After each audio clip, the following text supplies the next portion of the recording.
कभी कभी जो दार सबसे ज्यादा तकलीफ देता है वो होता है जो अपने ही देते हैं।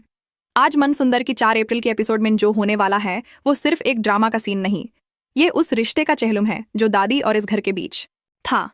नहर रूही को घर लाया। गाड़ी में पूरे रास्ते खामोशी रही। नहर का हाथ रूही के हाथ में था, लेकिन आंखें सड़क पर थी।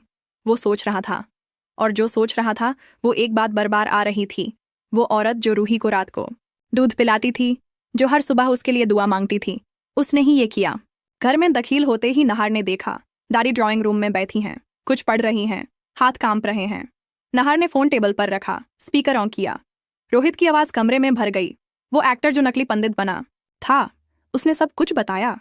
मैग्नेटिक नारियल, केमिकल का धागा, पैसा, और वो इंस्ट्रक्शंस के पूरी फैमिली को यकीन दिलाओ कि बच्चा अब शागुनी है।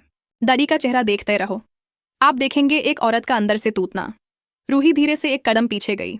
जूही ने उसे थाम लिया। रूही की आंखें दादी पे टिकी थी। वो दादी जो कभी उसकी माँ से ज्यादा थी, जो हर तकलीफ में सबसे पहले पास आती थी। नहर दादी के सामने घुटने टेक गया, आंखें आंखों से मिलाई। बोला, दादी आपने हॉस्पिटल फोन किया, पैसे दिए। आप चाहती थी कि रूही का बच्चा खत्म हो जाए। आवाज में आंसू नहीं थे, वो उससे भी ज्यादा गहरी चीज थी। एक बेटा जो अपनी दादी से पूछ रहा था क्यों। दादी ने इनकार नहीं किया।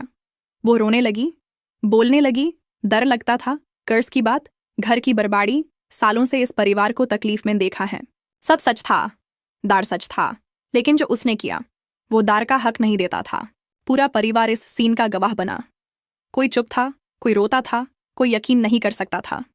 घर में एक चुप छा गई जो घुन तो नहीं टूट सकती। नहर उठ के खड़ा हुआ। उसने कहा, जब तक रूही खुद माफी देने के लिए तैयार ना हो, आप रूही के करीब नहीं आएंगी।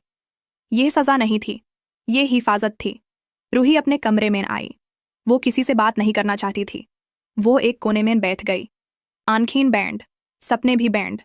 कुछ देर बाद नहर आया, बैठ गया पास में। उसने कोई बड़ा डायलॉग नहीं दिया। उसने रूही का हाथ उठाया, अपने सीने पर रखा और बोला, यहाँ फील कर, यह दिल सिर्फ तुम्हारा है, और जो अंदर है वो तुम्हारा बच्चा है। कोई चीज उसे नहीं ले सकती। रूही ने आंखें खोल के उससे देखा, और एक हल्की सी मुस्कान आई, वो मुस्कान जो दर्द में भी जिंदा रहती है। रात को दादी अपने कमरे में अकेली थी। न पूजा, न मंत्रा, न कुछ। सिर्फ एक औरत जो जिंदगी भर प्यार को कंट्रोल समझती रही, और आज समझ रही थी कि वो गलती थी। मन सुंदर की ये एपिसोड हमें यह याद दिलाती है कि दर कभी भी किसी को हर्ट करने का बहाना नहीं बनता। और रिश्ते वो नहीं होते जो हम रखना चाहते हैं, रिश्ते वो होते हैं जो हम संभालते हैं।